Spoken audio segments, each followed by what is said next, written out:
라디오에 물어보세요.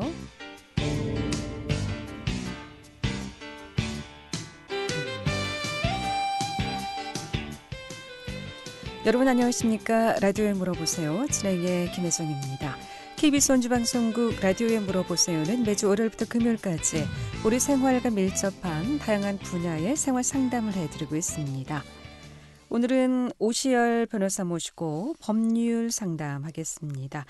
주택 상가 임대차 보호법이라든가 땅 문제, 돈 문제, 명예훼손, 고소고발, 또 사고나 분쟁으로 법적인 조언이나 상담 필요하시면 전화 주시기 바랍니다.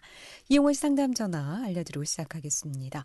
이용호 씨 상담 전화는 764국에 6335번, 764국에 6336번 두 대의 전화 준비되어 있습니다. 오늘은 실제 판례 사례를 중심으로 상담을 하도록 하겠습니다. 오시열 변호사 모시겠습니다. 안녕하십니까? 네, 안녕하십니까? 네. 자, 먼저 첫 번째 사례는 이제 매도인이 매매 계약을 체결하면서 계약서에서 정한 계약금 중 일부만 지급받고 계약한 상태에서 마음이 변해서 계약을 일방적으로 해약하려는 경우 실제로 지급받은 계약금의 배액을 상환하고 해야 하는지 아니면 계약서에서 정한 계약금의 배액만 상환하면 되는지 요 내용에 관해서 일단 들어보겠습니다. 예, 이러한 사례가 있을 수 있습니다. 이를테면 어떤 매매 계약을 하면서 매매 대금의 보통 한 10%에 해당하는 금액을 계약금으로 정합니다. 그런데 계약 체결 당시에 우선 그중 일부만 뭐 그 절반이라든지 그러면은 계약금이 10%인데 그중 절반이라면은 5% 정도 이제 계약금을 지급하고 계약을 한 수가 있습니다. 그러나 상담 전화 먼저 받고 말씀 듣겠습니다. 764국에 6335번 전화 주신 분 연결하겠습니다. 여보세요. 네, 여보세요. 네, 안녕하십니까? 네네, 뭐 좀 하나 여쭤보려고 전화드렸는데요. 말씀하십시오. 네.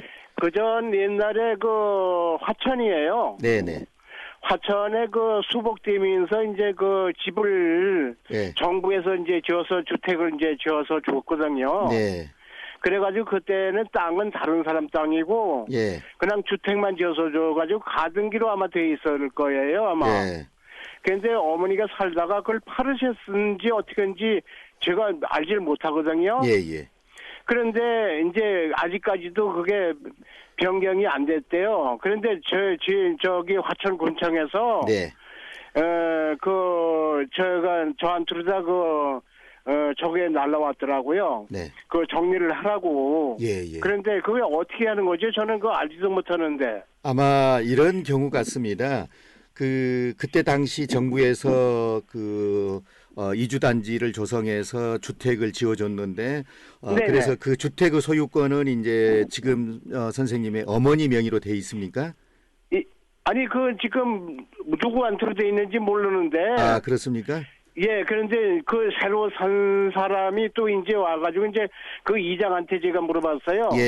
이장한테 물어보니까는 그거 뭐 별거 아니라고 이렇게 얘기를 하는데 그래도 이름을 바꿔놔야 될 거 아닙니까? 아 지금 어떤 거를 지금 상담하시는지 잘은 모르겠습니다만은 그때 당시 아까 말씀하신 내용 중에 건물을 소유하고 땅은 또 다른 사람 소유라고 그러셨거든요. 네네. 그러니까 그 토지와 건물은 별개의 부동산이기 때문에 건물이 지어질 당시에 보통의 경우에는 이제 토지 소유자와 건물 소유자가 일치하는 경우가 가장 많습니다만은 특별한 어떤 경우에는 이와 같이 건물 소유자와 그 부지인 대지 소유자가 다른 경우가 있습니다. 이런 경우에도 알아요. 예, 그렇습니다. 이런 경우에도 그 토지 그 건물 소유자가 그 부지에 대해서 사용 권한을 얻었을 경우에는 이제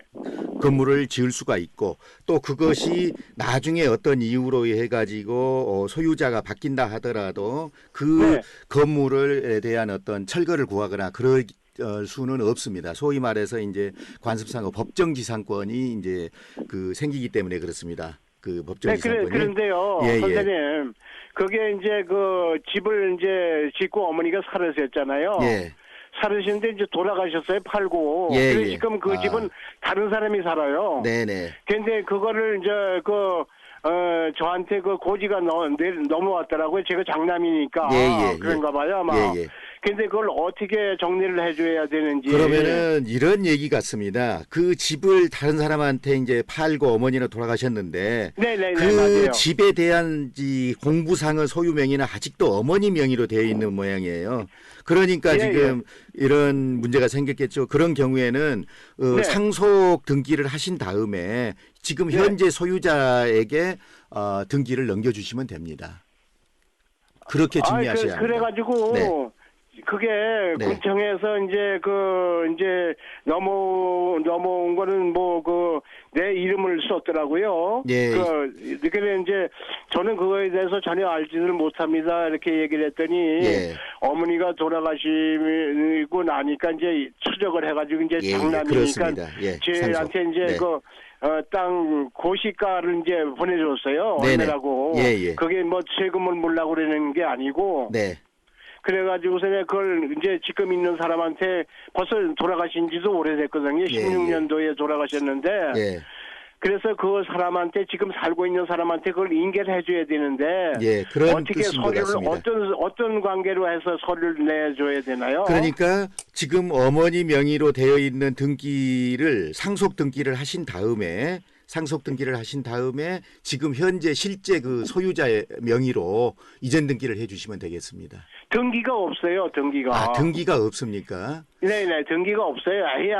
등기가 없고 시골에서는 그냥 살다가 팔고 가면은 그 다음 사람의 거기 누가 산다 이렇게 해가지고 그냥 연결만 자꾸 된 거지. 그러면은 등기가 없는데 어떻게 그러면은 그 어머니 명의로 돼 있는 것을 알고 그렇게 했을까요? 그리고 등기가 어떻게 토지는 등기가 돼 있을 텐데요. 건물은 혹시 모르겠습니다만은. 토지는 거기에 이장이 토지예요. 이장내 토지인데. 그 당시에 이장내가 이제 그 땅을 내놔가지고 이제 정부에서 집을 지어가지고 아마 그런가 봐요. 근데 집을 그때 정부에서 지었는데 왜 등기를 안 했지요? 등기를 안 했다고 하더라고요. 이장한테 물어보니까 그게 가등기로 아마 돼가지고. 아닙니다. 그것은 아니고요. 제가 말씀드리는 것은 지금 가등기가 됐다고 하는 것은 이전 등기를 하기에 앞서서 가등기는 할 수 있는데 집을 지을 때 그게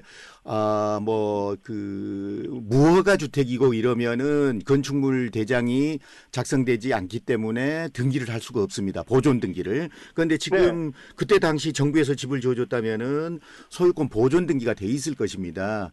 그러면은 그때 어머니 이름으로 했을 수도 있고 또 다른 제3자 명의로 했을 수도 있는데 보존 등기가 돼 있으면은 나중에 이전 등기를 할 수 있습니다. 근데 아마 지금 그 상담하신 선생님 말씀을 들어보니까 가등기가 돼 있다고 하는 것은 등기가 어쨌든 간에 있다는 얘기입니다. 미등기이면 가등기가 있을 수 없으니까. 그러니까 보존 등기는 돼 있는데 소유권 이전은 청구권 가등기만 되고 아마 이전 등기는 안 된 것 같습니다. 이런 경우에는 가등기에 기한 본등기를 해서 해결하면 됩니다. 그럼 어디 가서 얘기를 해야 돼요? 그 관할 등기소에서 하실 수 있습니다. 등기소에 가가지고 그러면 그 산 사람하고 같이 가야 합니까? 일단은 그 가등기 명의자로 하신 다음에 실제 지금 현재 실제 소유자 이름으로 다시 이전 등기를 해주시면 되겠네요. 그러면 저가 이제 그 등기소에 가가지고 이제 뭘 해야 된다고요? 등기를 받을 사람은 이제 등기 권리자입니다. 그러니까 등기 권리자와 등기 의무자가 다 같이 등기소에 가셔서 신청하시면 되고 그런 절차를 잘 모르시면 거기 가까운 어떤 그 법무사 도움을 받으시면 좋을 것 같습니다. 그런데 제가 처음에 이제 해야 할 거는 그 어머니 앞으로 돼 있는지 내 이름이 와 있으니까 내 이름은 안 돼 있을 거란 말이에요. 그런데 어머니 명의로 돼 있어도 그러면은 그 등기소에 가가지고 그 무슨 걸 신청을 해야 돼요? 등기소에 가셔가지고 그 상속 관계를 증명할 수 있는 서류를 내시면 됩니다.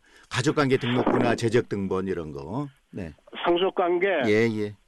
그리고 상속인이 여러 명인 경우에는 이제 그 중에서 상속 재산을 어느 한 사람 명의로 이전하는 것을 상속 재산 분할 협의서가 필요합니다.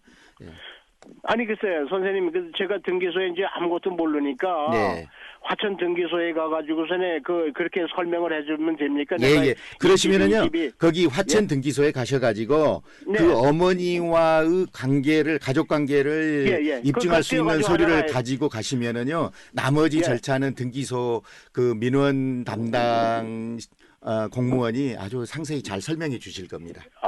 그러면 이제 그 역선 호적 관계 저거만 하나 띄워가지고 가가지고서는 보면 거기 누구 이름으로 돼 있을 거 아닙니까, 그렇죠? 그렇습니다. 그런데 그 비용이 많이 들습니까, 선생님? 예. 비용이 많이 들습니까? 그 어떤 등기냐에 따라서 다를 수 있겠습니다만은 아마 그 집이 뭐 시골이기 때문에 300인가 400인가 그렇습니다. 팔았다고 가액이 그와 같이 가액이 작으면은 등기 비용도 적게 듭니다. 글쎄요, 300인가 400인가 주고 팔았다는 소리를 들었어요. 예, 등기 비용이 그러면은 뭐 어쨌든 많이는 나오지 않을 것 같습니다. 네, 그러면 등기소 가지고 그런 관계를 얘기를 하면은 이제 저한테는 이제 등기를 만들어 가지고 그래가지고 이제 넘겨줘야 된다 이런 얘기죠. 그렇습니다. 네, 잘 알았습니다. 고맙습니다. 예. 라디오에 물어보세요. 오늘 법적인 조언이나 상담 필요하신 분 법률 상담 전화 주시면 되겠습니다. 이용하시 상담 전화 764국에 6335번 764국에 6336번 또는 문자 샵 8950 샵 8950으로 상담해 주시면 되겠습니다. 함께하고 계신 지금 시각 11시 17분 지나고 있습니다.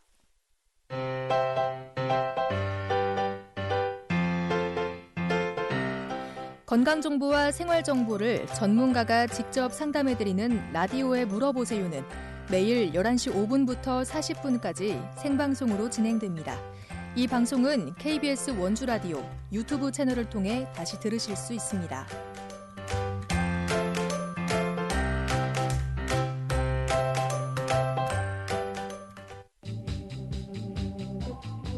여러분께서는 KBS 원주방송국에서 진행해드리는 라디오에 물어보세요를 듣고 계십니다.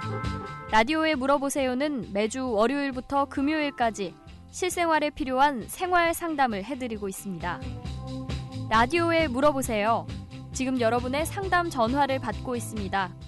전화 주실 곳은 764-6335번, 764-6336번입니다. 지금 전화 주시면 전문가와 바로 상담하실 수 있습니다. 네, 라디오에 물어보세요. 오늘은 오시엘 변호사 모시고 법률 상담하고 있습니다. 계속해서 상담 전화 받겠습니다. 이번엔 764국에 6335번 전화 주셨습니다. 연결하겠습니다. 여보세요? 네, 여보세요? 네. 앞에 분이랑 저랑 약간 비슷한 것 같은데요. 그 집이 가격이 별로 안 나가는데 안 나가는데 이제 팔으려고 하니까 그 소유자가 돌아가셨고 그 자동으로 이렇게 상속이 돼 있어요. 근데 그 분이 팔으려고 하는 걸 제가 살려고 그랬는데 복잡하더라고요. 요즘에 며느리까지 이렇게 상속이 되나요?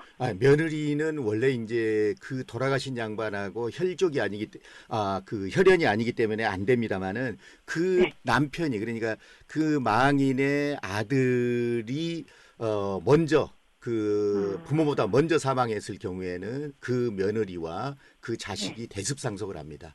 이제 그런 경우에 해당이 됩니다. 그러니까 그 아들 자녀가 부모보다 먼저 사망하고 나서 부모가 사망을 해서 그 부모 재산에 대해서 재산 상속이 이루어질 경우에 먼저 사망한 자녀의 배우자나 직계 비속이 그 먼저 사망한 자녀의 법정 상속분을 그대로 상속하는 것입니다. 그래서 남편이 그런 경우에 해당이 됩니다.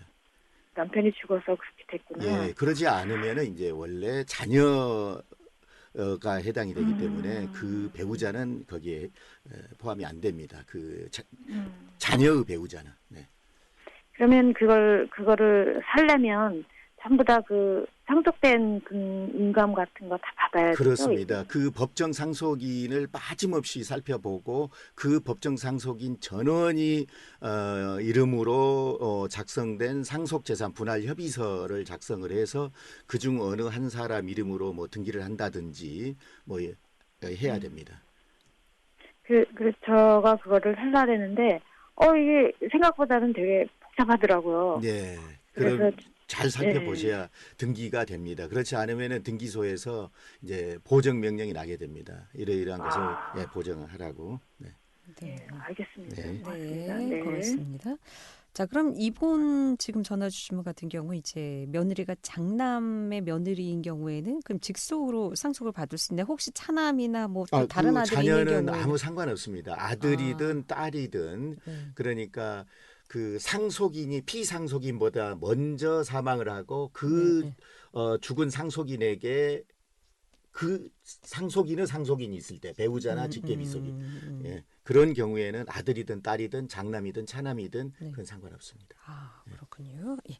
라디오에 물어보세요. 오늘은 오시열 변호사 모시고 법률 상담하고 있습니다. 주택상가 임대차 보호법이라든가 가사 분쟁, 또 돈 문제, 땅 문제, 명예훼손, 또 사고나 분쟁으로 법적인 조언이나 상담 필요하신 분 전화 주시면 지금 바로 상담 받을 수 있겠습니다. 이용훈 상담 전화 764국에 6335번, 764국에 6336번 또는 문자 샵 8950, 샵 8950으로 상담해 주시면 되겠습니다. 자, 첫 번째 사례 다시 한번 좀 정리해 보겠습니다. 매도인이 매매 계약을 체결하면서 계약서에서 정한 계약금 중 일부만 지급받고 계약한 상태에서 이제 마음이 변해서 계약을 일방적으로 해약하려는 경우 실제로 지급받은 계약금의 배액을 상환하고 해야 하는지 아니면 계약서에 정한 계약금의 배액만 상환해도 되는지라는 상담이었죠. 네. 이런 경우 아까도 잠깐 말씀드렸습니다만 흔히 있을 수 있는 일입니다. 그러면은 흔히 이제 또 어떤 생각을 하게 되냐면은 계약서에 정한 계약금은 이를테면 1,000만 원으로 정했지만은 그때 당시 계약 당시에 실제로 지급한 금액이 500만 원밖에 되지 않았기 때문에 지급받은 사람은 500만 원 더하기 자기 자신의 돈 500만 원을 더해서 1,000만 원만 반환하고 계약을 해지할 수 있는지 그리고 또 계약금을 지급한 사람은 그 매수인이 되겠죠. 이제 500만 원만 포기하고 그 계약을 임으로 해약할 수 있는지 이런 문제가 생깁니다만은 결론부터 말씀드리면은 실제로 지급받은 금액이 기준이 아니라 그 계약서에서 정한 계약금의 기준이 됩니다. 그러니까 계약서에서 1,000만 원으로 그 계약금을 정한 경우에는 비록 500만 원만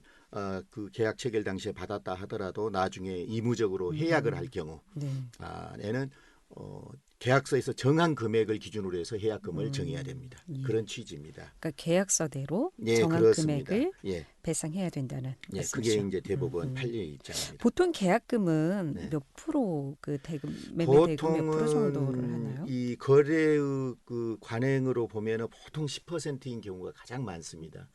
약간 거기에 뭐 20% 될 수도 있고 조금 더 적을 수도 있습니다. 그러나 보통은 가장 많은 게 10%인 것 같습니다. 네, 보통 이제 10%. 하지만 뭐 매도하시는 분이 난 20% 마음이 변할 수 있으니까 한 20%로 하자라고 합의하게 되면 보통 그 20%을 그렇게 정했으면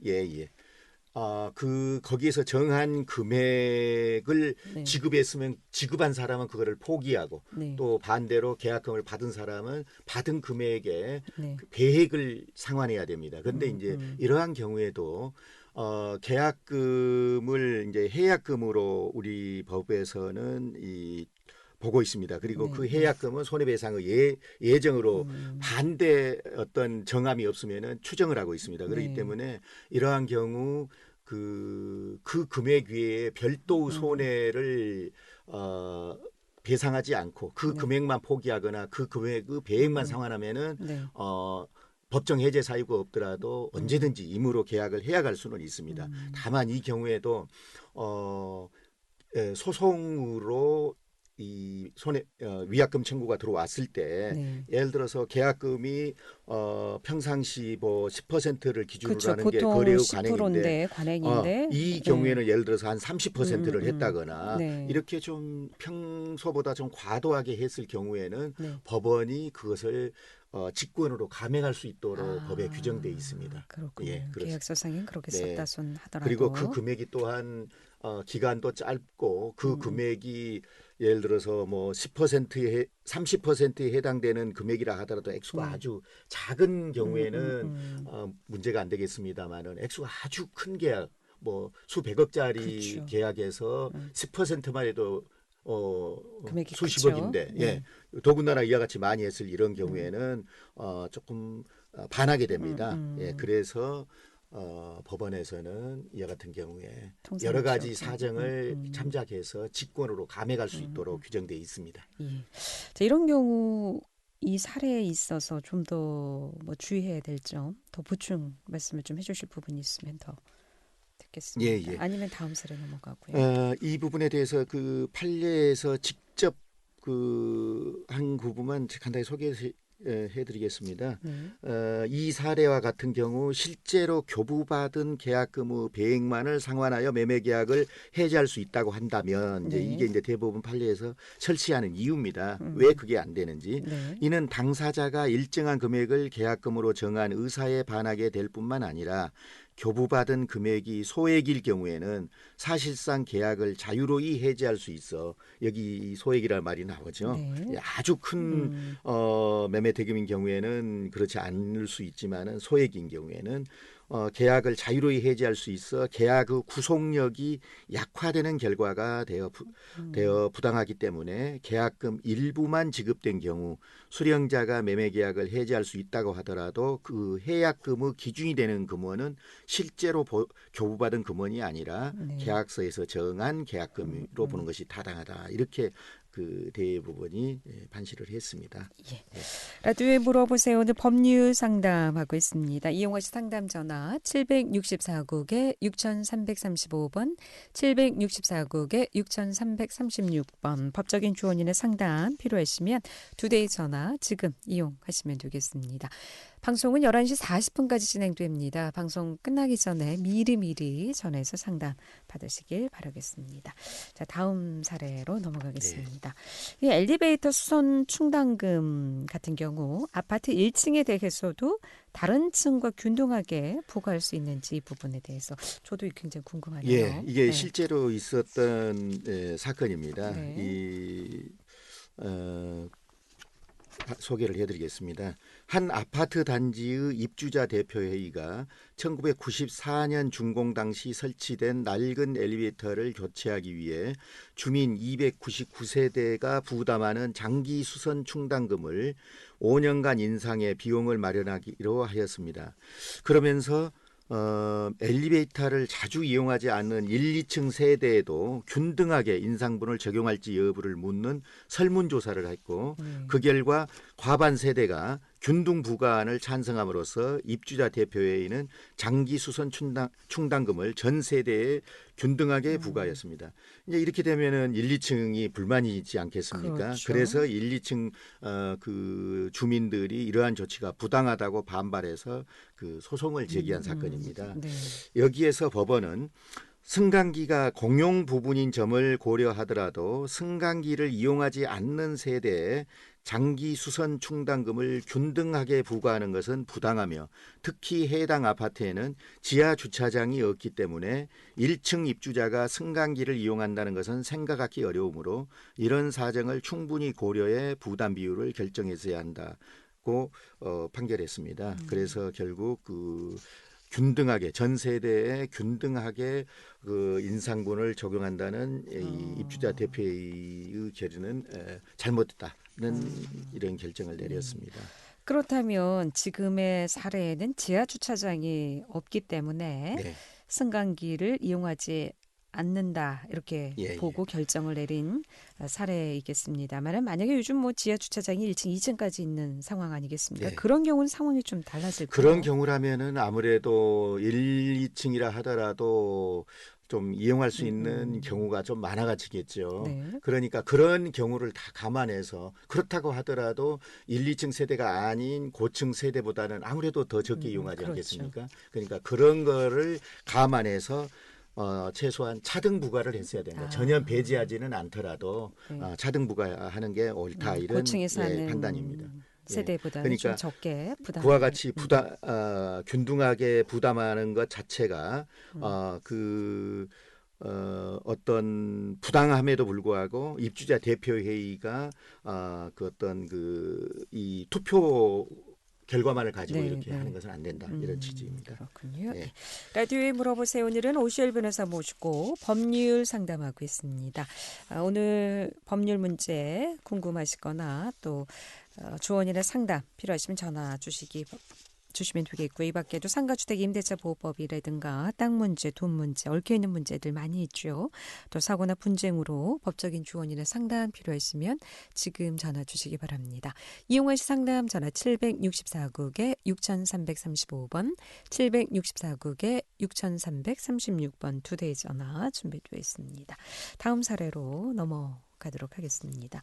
임차인이 주택에 관해서 임대차 계약을 하고 임차 보증금 5천만 원 중 우선 3천만 원만 지급한 상태에서 임대인의 양해를 얻어 입주하고 전입 신고를 했는데 그 사이에 다른 사람에 의해서 근저당권 설정 등기가 맞춰진 경우 임차인의 우선 변제권은 보증금 전부에 미치는지 아니면 3천만 원에 대해서만 미치게 되는지 이런 상황들이 종종 또 발생할 있을 수 수도 있겠네요. 있습니다. 물론 이제 대부분의 임대인은 임차인이 입주할 당시 입주 시에 그 계약에서 정한 금액을 전부 납입하지 않으면은 그 입주를 거절한다든지 이런 경우가 통상적입니다만은 어떤 친분이 있거나 또는 특별한 사정이 있는 경우에는 이와 같은 경우도 예상할 수가 있습니다. 그래서 실제 이와 같은 사례가 있어가지고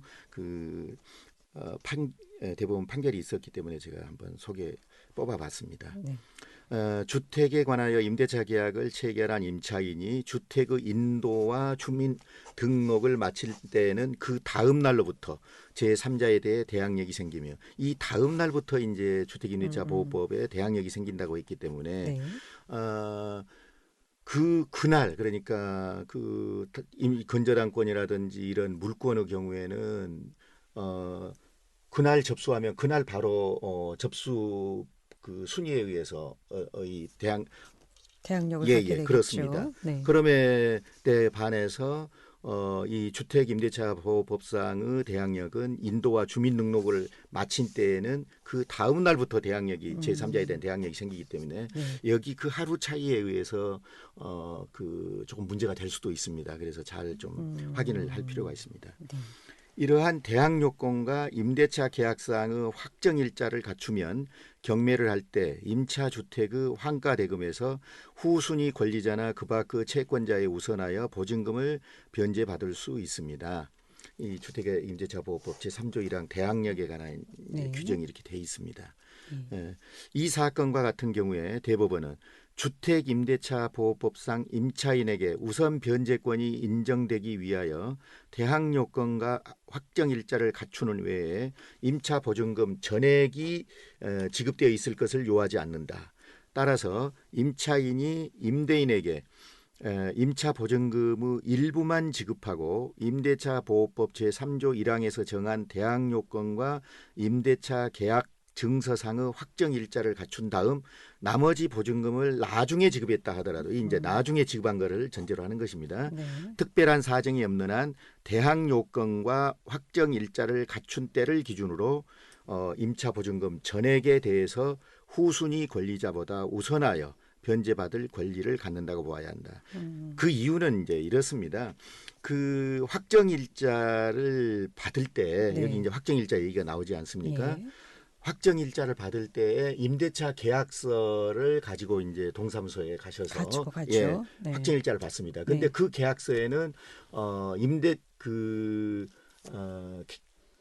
보증금 액수가 기재가 돼 있습니다. 5천만 원. 예, 그렇습니다. 5천만 원으로 기재가 돼 있기 때문에 그 부분 일부에 대해서 조금 적게 됐다 하더라도 어차피 이거는 다 나중에 보충이 될 이행이 될 부분이고 또 제3자 입장에서는 그것이 이행됐는지 여부를 알 수도 없을 뿐더러 결국 거기에 나와 있는 확정 일자를 나와 있는 금액을 기준으로 이 거래를 하기 때문에 이걸 기준으로 한 것입니다. 제3자에게 아무런 해를 끼치지 않기 때문에 불우 손해가 발생하지 않기 때문에 그렇습니다. 예. 라디오에 물어보세요는 법률 상담해드리고 있습니다. 법적인 조언이나 상담 필요하신 분 전화 주시기 바랍니다. 이용호 씨 상담 전화 764-6335, 764-6336 두 대의 전화 준비되어 있습니다.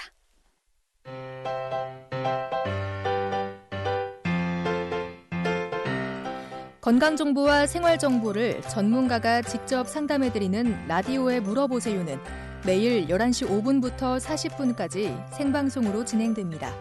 이 방송은 KBS 원주라디오 유튜브 채널을 통해 다시 들으실 수 있습니다.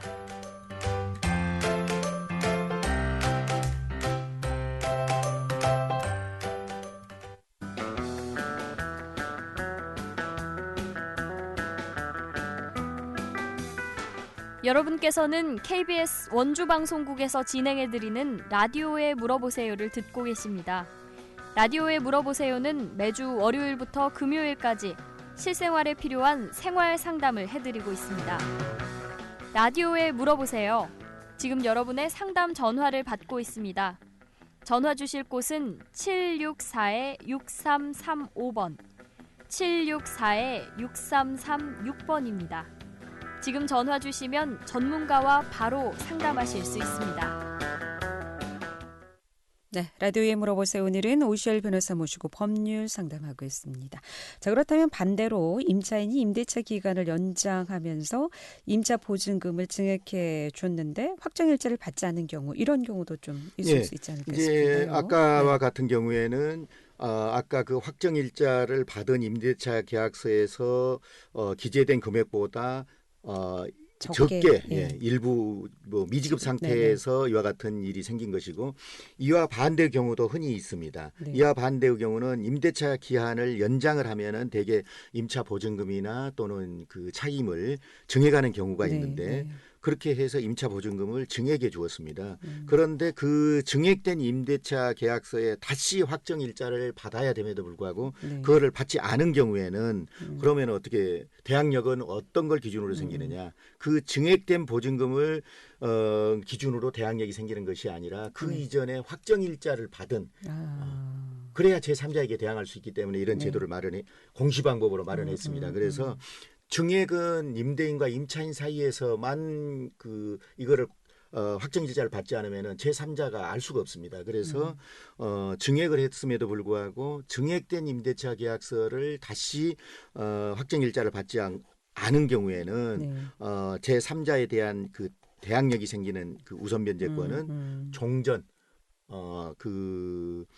확정일자를 받은 종전 임대차의 임대차 보증금을 기준으로 발생한다는 것입니다. 그런데 이제 1차 확정일자를 받은 상태에서 근저당권이 다시 들어가고 다시 이제 또 증액이 된 상황이라면 근저당권 설정 다음으로 그럼 순위가 그럴 경우에는 그 원래 금액은 근저당권보다 우선하고 증액된 금액은 근저당보다 이제 후순위가 되는 후순위가 되는 거군요. 예. 보통 이 증액 금액은 몇 프로까지 증액할 수 있습니까? 재계약 당시? 재계약 당시 보통 1년에 5% 기준으로 보시면 됩니다. 1년에 5%. 보통 이제 2년 후에 재계약 그러니까 경우에는 10%. 그 계약 그 보증금과 월세를 전부 환산해서 각각 10%가 아니라. 오늘 여기까지 듣겠습니다. 고맙습니다. 라디오에 물어보세요. 오늘은 오시열 변호사 모시고 법률 상담해드렸고요. 내일 이 시간에는 연세본 비뇨기과 최운봉 원장 모시고 비뇨기과 질환에 대해서 상담하겠습니다. 함께해 주신 여러분 고맙습니다. 안녕히 계십시오.